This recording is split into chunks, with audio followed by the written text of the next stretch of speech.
किसी को गुरु मिल जाए और गुरु भगवान की कृपा हो जाए, कोई बातें मत करो यार, मौन बैठे रहो, मौन। थोड़ी देर और विराम देता हूं।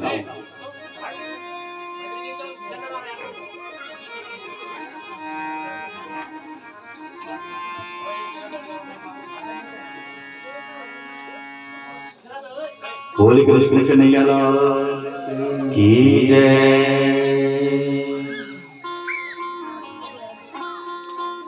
सूत जी महाराज प्रसन्न हुए और प्रसन्न होकर के बोले, सर्व सिद्धांत संपन्नम संसार भय नाशनम।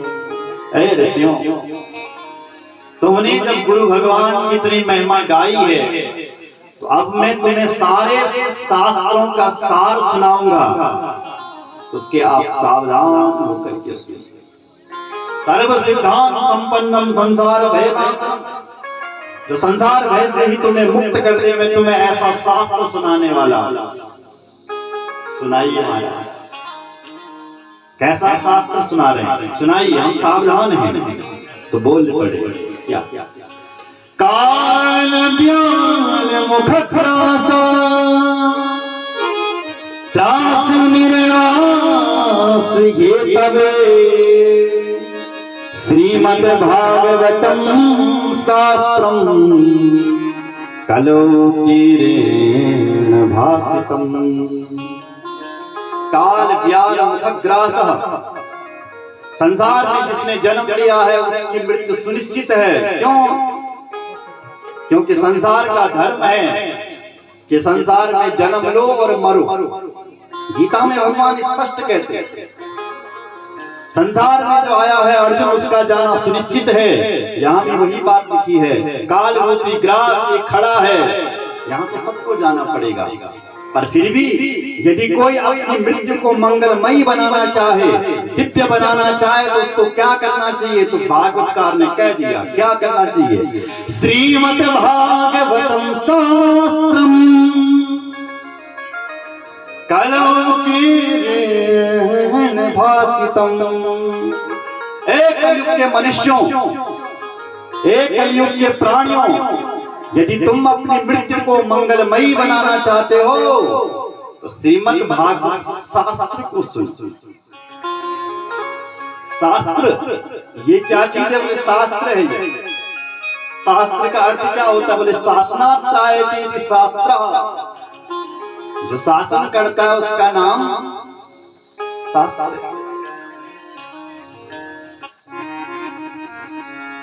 एक तो शस्त्र होता है, तो शस्त्र तो को सिर्फ घुमाए कोई तो कट जाते हैं, और एक शास्त्र होता है, शास्त्र किसी को काटता नहीं, वो समझाता है, और जो उसके कहने पर चलते हैं उनका कल्याण होता है। जो नहीं चलते हैं उनकी तब बेकदरी होने वाली। बोला जय श्री। इसलिए तस्माद् परम किंचिद मनसुधे न विद्यते। ये मन जो है ना बड़ा चंचल है, और मन को यदि शुद्ध करने वाली यदि कोई कथा है तो ये श्रीमद् भागवत की कथा है। बोले हे गुरुदेव ये मिलती कब है? तो गुरुदेव ने और सुनाया कब मिलती है। जन्मांतर भवेत् पुण्यम तदा भागवतम लभे। क्या गजब का श्लोक है। जन्मांतर भवेत् पुण्यम, जति बल हमारा जन्म भया तो जन्म हम जत्या पुण्य करया तो सभी पुण्य को फल आज हम कथा करेंगे। आज वो सारे पुण्य उदय हो गए जो हम भागवत की कथा सुन रहे हैं। जन्मांतर भवेत् पुण्यम तदा भागवतम लभे, जो हमें आज भागवत की कथा सुनने के लिए मिल गई। क्यों गुरुदेव ऐसा क्यों कह रहे हो? बोले ये बात मैं इसलिए कह रहा हूं कि ये जो कथा है ना, ये देव दुर्लभ कथा है।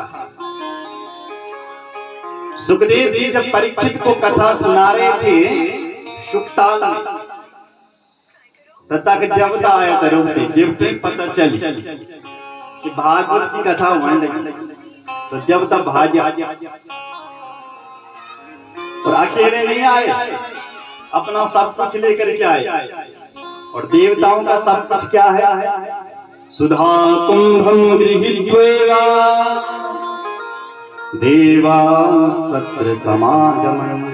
सुधा कुंभम, देवताओं के पास जो अमृत का घड़ा है उस घड़े को लेकर के आए और सुखदेव जी के सामने रख दिया और हाथ जोड़ने लगे। गुरुदेव, हमको जैसे ही पता चला कि ये परीक्षित मरने वाला है और इसको 7 दिन में मरना है, तो इसको लिए हम महाराज घड़ा लिया है, अमृत लिया। हे मेरे गुरुदेव, तुम इसको अमृत पिला दो, ये अमर हो जाएगा। और फिर बोले जो आप इसको कथा सुना रहे हैं वो कथा हमको सुना दो। सुखम सर्वे स्वकार्या कुशलासुरा कथा सुदां प्रयच्छस्व गृहीत्वैव सुधामा प्रपश्यामो वयं सर्वे श्रीमद्भागवतामृतम्। प्रपश्यामो वयं सर्वे, हम देवताओं को ये कथा सुनाओ, परीक्षित को मत सुनाओ। इस परीक्षित को आप अमृत पिलाओ। स्वार्थी छी देवता। सुखदेव जी से ऐसी बात कही तो सुखदेव जी ने बोला क्या कहा? चोर। और चोर भी नहीं कह रहे, महाठग कह रहे, तुम तो ठग और ठग। कहना ठग वाली यहां लिखा है। अरे देवताओं, तुम्हें पता है कि तुमने जो अमृत का घड़ा मेरे सामने लेकर के आए हो ना, ये कांच का टुकड़ा है। और मेरी जो ये कथा है ना, जिसको मैं गाऊंगा, ये लाखों की मणि। अब कोई व्यक्ति कांच का टुकड़ा लेकर के ज्वेलर के पास गया और तय ने बोला कि तू कांच रोक और हमें इसमें से सोना दे दे, मणि दे दे, क्या वो देगा? नहीं समझ में आया। अरे तुमने वो कांच का टुकड़ा लिख रहे सोना का, और तय ने बोला कि तू ये कांच रोक कर यहाँ के बल हमें सोने की देनी नहीं देगा। क्या बोलेगा कि तू ठग और ठग, अगू तू तो ठग, जो मैं ठगना क्या है। ये सुखदेव जी ने भी कहा, भाषा शैली देखिए।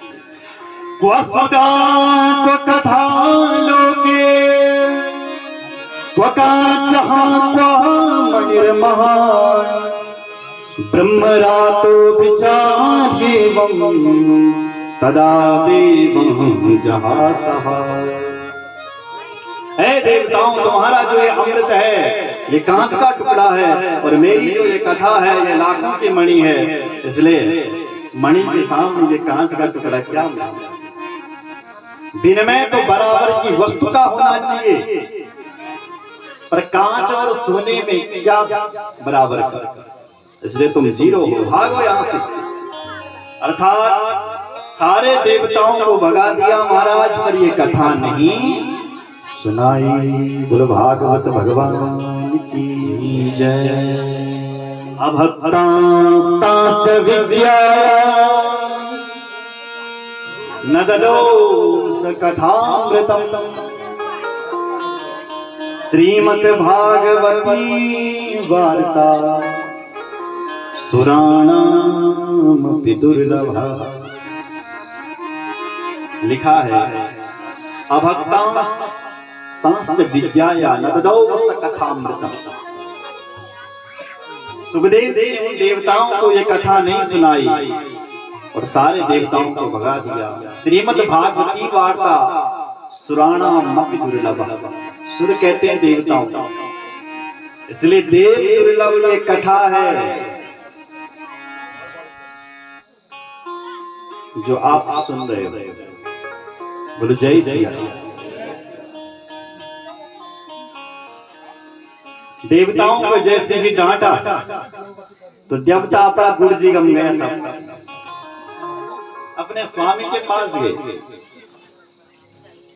देवताओं का स्वामी ब्रह्मा के पास गए। बोले क्या हुआ, क्यों आए? बोले लुट गए गुरु जी। क्या हुआ? बोले देखो तो हम देवता हैं और देवता उस कथा सुनने के लिए गए, फिर भी हमें कथा नहीं सुनाई। गुरुदेव आप बताइए इस कथा में ऐसा क्या रखा है जो हमें नहीं सुनाई गई और राजा परीक्षित को सुना रहे? राजा तो रजोगुणी होता है, उसमें तो अभिमान होता है, और हम देवताओं को नहीं सुनाई, राजा को सुना दी। क्या कारण? ब्रह्मा को भी आश्चर्य हुआ। ब्रह्मा ने कहा रुको, ठहरो, जिस परीक्षित को कथा सुना रहे हैं ये तो देखो कि उस कथा सुनकर के होता क्या। क्योंकि परीक्षित जिंदा केवल 7 दिन तक है और 7वें दिन उसको मरना है। इसलिए 7 दिन तक जो परीक्षित कथा सुन रहा है, देखो तो है होता क्या है। सारे देवता आकाश से देख रहे हैं यहाँ कथा हो रही है, लेकिन महाराज जो 7 दिन तक कथा हुई और 7वें दिन जब कथा पूरी हुई तो लिखा है आगे क्या, राज्यो मोक्षम तथा भिक्षा पुरा धाता विस्मिता सत्यलोके तुलां वध्वा तौलेयत साधनान्यज। राज्यो मोक्षम, 7 दिन की कथा सुनने वाले राजा परीक्षित का मोक्ष हो गया। आगे लिखा धाता विस्मिता, विधाता विस्मित हो गया ये सुन के, ये देख के कि 7 दिन की कथा सुनने वाले का मोक्ष हो जाता है, विस्मित हो गया। विधाता उठा, वो लिखा है सत्यलोके तुलां वध्वा, सत्यलोक में गया। यह कहना 7 लोक हैं, भूर्भुवः स्वः महाजन तप और सत्य। तो सत्यलोक में ब्रह्मा गई और ब्रह्मा जी ने एक तराजू ली और तराजू पर नापतोल किया कि आज देखता हूं इस भागवत में कौन भरा है, क्या भरा है कि ये भागवत मोक्ष करवा देता।